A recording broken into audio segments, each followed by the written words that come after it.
한국과 일본의 경제전쟁의 끝이 보이지 않고 있는 가운데 블룸버그는 일본이 한국과의 무역전쟁에서 우위를 점하고 있다고 전했습니다.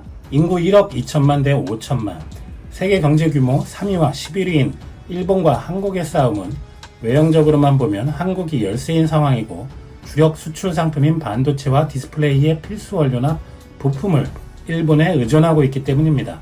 이렇게 한 채가 큰 상대로 싸움을 벌이고 있을 때 우리 편이 하나 더 생기면 엄청난 도움이 되겠지요. 그런데 그 일이 일어났습니다. 그 주인공은 바로 러시아입니다. 러시아 입장에서 일본은 역사적으로 볼 때 잊지 못할 패배를 안겨준 존재였습니다.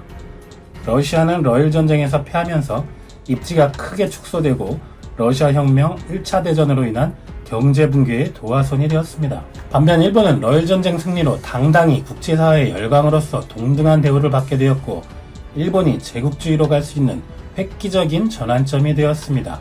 그렇다면 현재 러시아와 일본의 관계는 어떨까요? 쿠릴 열도는 러일 관계의 시한폭탄 같은 존재로 영토 분쟁을 계속하고 있습니다. 일본은 러시아에 대한 경제 제재에 동참하고 있으며 그 중심에 있는 미국의 편에 있기 때문에 일본을 보는 마음이 편할 리 없습니다. 현재도 일본은 러시아에 대한 금융 지원을 제한하고 있으며 자국 기업들이 러시아에 투자하지 못하게 규제하고 있습니다. 이렇게 일본의 역사적 경제적으로 정서가 좋지 않은 러시아가 한국의 편에서 협력을 강화하고 손을 잡았습니다. 얄밉고 껄끄러운 일본을 상대로 두 나라가 힘을 합친 것입니다. 일본이 한국의 반도체 핵심 소재 불화수소를 규제한다고 하자 푸틴은 더 뛰어난 고순도 불화수소를 공급하겠다고 제안한 바 있습니다. 한국은 일본의 수출 규제에 따른 소재 부품 장비 산업을 육성시키는 대규모 투자 펀드를 러시아와 조성할 것을 제안했습니다. 러시아는 강한 기초 원천 기술을 사업화해 해외 판로를 확보하고 한국은 소재 부품 장비 수입선을 다변화할 수 있는 것입니다. 그야말로 양측 모두에게 윈윈이 되는 방안인 것입니다.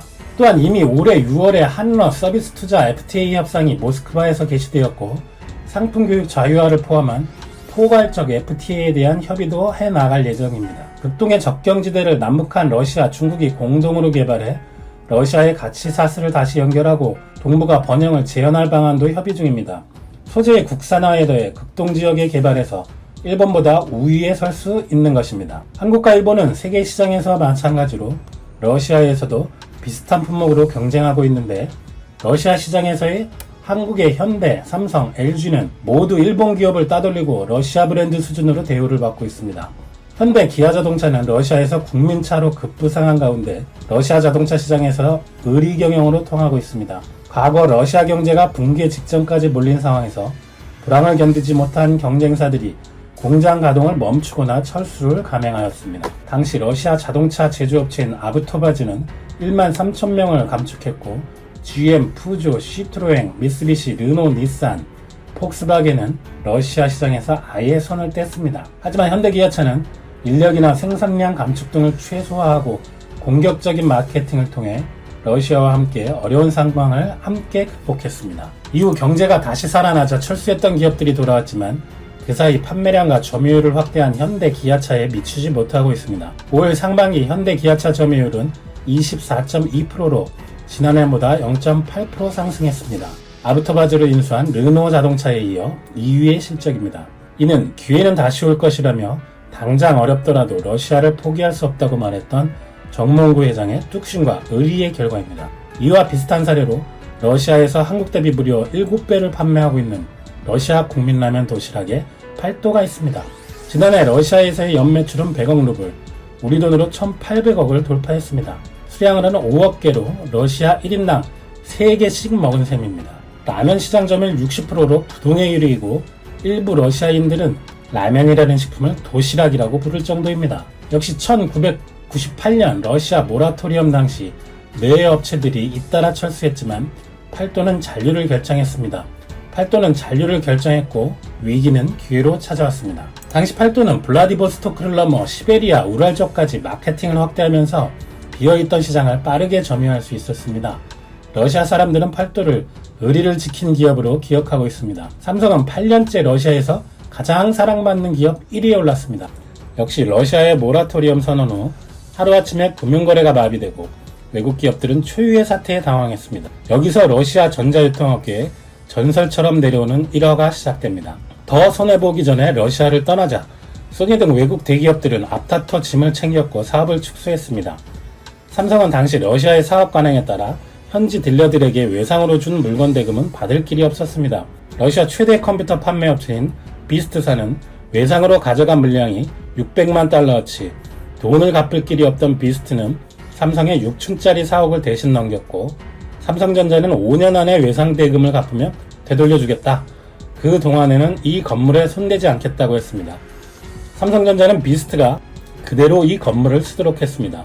이후 고유가 덕분에 러시아 경제가 살아나고 부동산 가치는 몇 배가 올랐지만 삼성은 건물을 팔지 않고 비스트가 돈을 갚기를 기다렸습니다. 우리는 부동산으로 돈을 벌 생각이 없다. 약속을 지킨다. 그동안 눈물겨운 재기의 노력을 해온 비스트는 약속했던 기간이 끝나기 직전 극적으로 모든 돈을 갖고 건물을 찾아갔습니다. 두 회사의 대표는 밤늦도록 보드카를 마셨다고 합니다.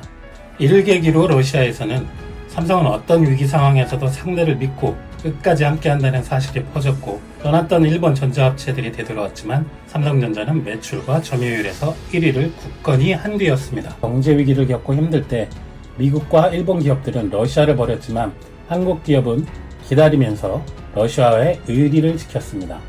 가장 먼저 떠났던 일본 업체들은 위기가 끝나자마자 슬그머니 돌아왔는데 러시아 사람들은 이를 모두 인지하고 있으며 일본은 기회주의자로 인식되고 있습니다.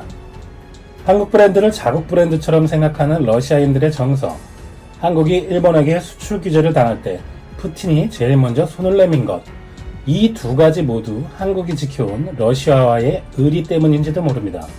일본과의 경제전쟁이 장기간으로 진행될 것으로 예상이 되고 있습니다. 의리와 정도를 걷는 경영을 해온 한국이 러시아 같은 든든한 우군을 얻는 것도 우연이 아닐지도 모릅니다. 과거사를 반성하지 않고 외교와 경제에서도 기회주의적 행보를 보이는 일본과 다른 한국의 강점이 될 수 있을 것이라고 생각됩니다. 최근 한국과 미국이 올해 마지막 방위비 협상을 벌였는데요. 결국 어떠한 합의도 하지 못하고 끝나버렸습니다. 올해는 아무것도 정해지지 않은 채로 넘어가게 되는 것인데, CNN의 보도에 따르면 최근 트럼프 행정부 관계자는 CNN과의 인터뷰에서 트럼프가 한국에 주둔하고 있는 미군의 비용을 충당하기 위해 47억 달러, 하나로 5조 5천억 원을 지불할 것을 요구해왔다 라고 전했습니다. 여전히 플러스 400%라는 말도 안 되는 방위비 인상률을 바꾸지 않고 있는 트럼프 행정부에 미국 내에서도 강한 비판이 끊이질 않고 있습니다. 뉴욕타임스는 트럼프 대통령의 터무니없는 요구는 한국 정부가 용인할 수 있는 범위를 초과한 것으로 미국의 지위를 약화시키고 미국의 신뢰성에 더 많은 의문을 제기하게 만드는 모욕이다 라며 강하게 비판하였고요. 미국의 앵겔 스미스 외교위원장은 서한을 통해서 사실 우리가 한반도에 전진 주둔하는 주요 목적은 미국의 국익을 향상시키기 위한 것 이라며 주한미군이 단순히 한국 방어만을 위한 게 아니다 라고 밝혔습니다. 또한 미국의 국방부에 한국에 도대체 왜 50억 달러라는 말도 안 되는 금액을 요구했는지 근거를 제시하라고 압박하였죠. 미국 하원의 압박 때문이었는지 최근 미국은 급조한 듯한 이유를 한국 측에 밝혔는데요. 제임스 드하튼 미 국무부 선임 보좌관이 최근 한국 외교부 기자단과 간담회를 통해서 어이없는 발언들을 쏟아냅니다. 우리는 조정해왔고 절충해왔다 라며 처음 제안한 숫자와는 상당히 다를 것이다 라고 전했고, 미국이 한국에 요구하는 금액이 50억 달러냐는 한국 기자단의 질문에 협상에서 미국이 집중하는 숫자가 아니다 라 답변하였습니다. 자, 여기까지도 불쾌지수를 기하급수적으로 끌어올리는 발언들인데요. 여기서 끝이 아닙니다. 미국의 방위비를 갑작스럽게 많이 올린 이유에 대해서 미국의 순환 배치와 임시 배치, 높은 수준의 주한미군 준비태세 유지 비용 등을 이유로 들었습니다. 즉 미국이 이제는 해외에서 발생하는 미군의 비용까지 한국에 떠넘기려는 것인데요. 한국이 미국의 예상을 완전히 깨버리고 강하게 대응하고 나섰습니다. 정은보 방위비 분담금 협상 한국 대표는 기자회견을 통해 해외에 주둔하고 있는 미군에 대한 방위비 또는 경비에 대한 분담은 저희가 받아들일 수 없다는 점을 명확히 하였습니다. 라고 맞받아쳤습니다. 미국이 해외에서 훈련하는 비용이나 한국에서 해외로 이동하는 순환 비용을 요구하는 발상 자체가 비논리적이고 트럼프 행정부가 국가를 운영하는 것이 아니라 장사를 하고 있는 것이 확실해짐으로써 미국의 이미지는 국제경찰에서 국제장사꾼으로 바뀌어가고 있습니다. 한국이 미국의 요구를 전면 거절하면서 강력하게 대응하고 있는 것을 두고 한미 동맹 관계가 완전히 산산조각 나지 않을까 우려하시는 분들도 있는데요. 전혀 그렇지 않습니다. 마치 공기 중의 산소가 우리 몸속에 흡수되듯이 미국의 요구를 거의 99.99% 받아들이고 있는 일본의 상황을 보면 알 수 있듯이 제 아무리 미국이 원하는 것을 다 들어줘도 절대로 그에 상응하는 수준의 선물을 미국이 절대 돌려주지 않는다는 것이죠. 즉 기브 앤 테이크로 100%는 아니더라도 근접하게 돌아와야 하는데 기부를 하라고 강요하는 수준입니다. 그리고 무엇보다 중요한 점은 트럼프 행정부는 이미 끝났다고 봐도 될 정도로 힘이 빠져버렸다는 것입니다. 최근 하원에서 도널드 트럼프 미국 대통령의 탄핵안이 가결된 것이 결정타였는데요. 많은 분들이 어차피 트럼프가 실제로 탄핵되려면 상원에서 탄핵소추안 심리와 본회의 탄핵 표결을 모두 통과해야 하는데 상원은 트럼프가 속한 공화당이 장악하고 있기 때문에 아무 의미가 없다고 생각하고 있습니다. 자, 그런데 지금부터 제가 보여드릴 자료들을 보시면 생각이 완전히 바뀌실 겁니다. 지금까지 미국 하원에서 탄핵소추안이 통과된 미국 역대 대통령들을 보시면 미국의 제17대 대통령 앤드류 존슨, 제37대 대통령 리처드 닉슨, 제42대 대통령 빌 클린턴, 그리고 도널드 트럼프가 2019년 12월 18일부로 추가되어 총 4명입니다. 정확하게 말하면 리처드 닉슨은 하원에서 표결되기 전 자진해서 사퇴했죠. 나머지 앤드류 존슨과 빌 클린턴의 공통점은 모두 상원에서 부결, 즉 통과하지 못해 결국 탄핵이 되지 않았지만 결국 다음 대선에서는 정권이 교체되었다는 점입니다. 즉 그만큼 실제로 탄핵으로까지 이어지지 않더라도 정당 이미지에는 타격이 치명적이고 공화당도 더 이상 트럼프의 힘을 실어주었다가는 11개월도 남지 않은 2020 미국 대선에서 완전히 무너져버릴 수 있습니다. 최근 미국과 중국의 1차 무역협상 소식이 전해진 데 이어서 미국의 대표 투자은행 JP모건이 중국에서 50% 이상의 지분을 가진 증권사를 설립할 수 있도록 중국의 증권감독관리위원회가 승인을 해주었다는 소식까지 전해졌습니다. 미국이 그동안 강력하게 요구했던 금융시장 개방을 중국이 이행하기 시작한 것으로 엄청난 성과죠. 그럼에도 여전히 트럼프의 지지율은 42.2%, 트럼프 행정부를 지지하지 않는다는 부정적 의견이 52.5%로 10%포인트 이상 앞서고 있습니다.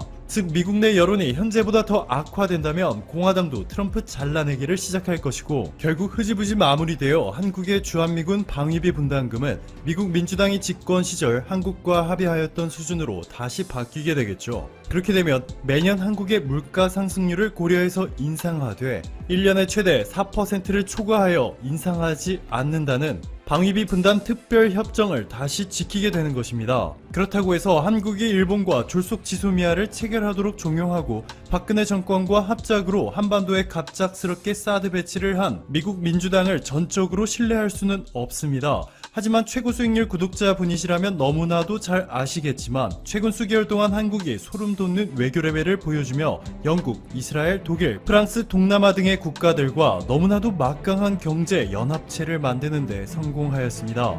즉 박근혜 정권 때와 비교해서 대한민국의 협상력이 말도 안 되게 강해졌기 때문에 다음 대선에서 미국의 민주당이 정권을 잡게 되어도 한국 정부가 이전 정권처럼 미국에 퍼주기식 외교를 하지 않아도 된다는 뜻입니다.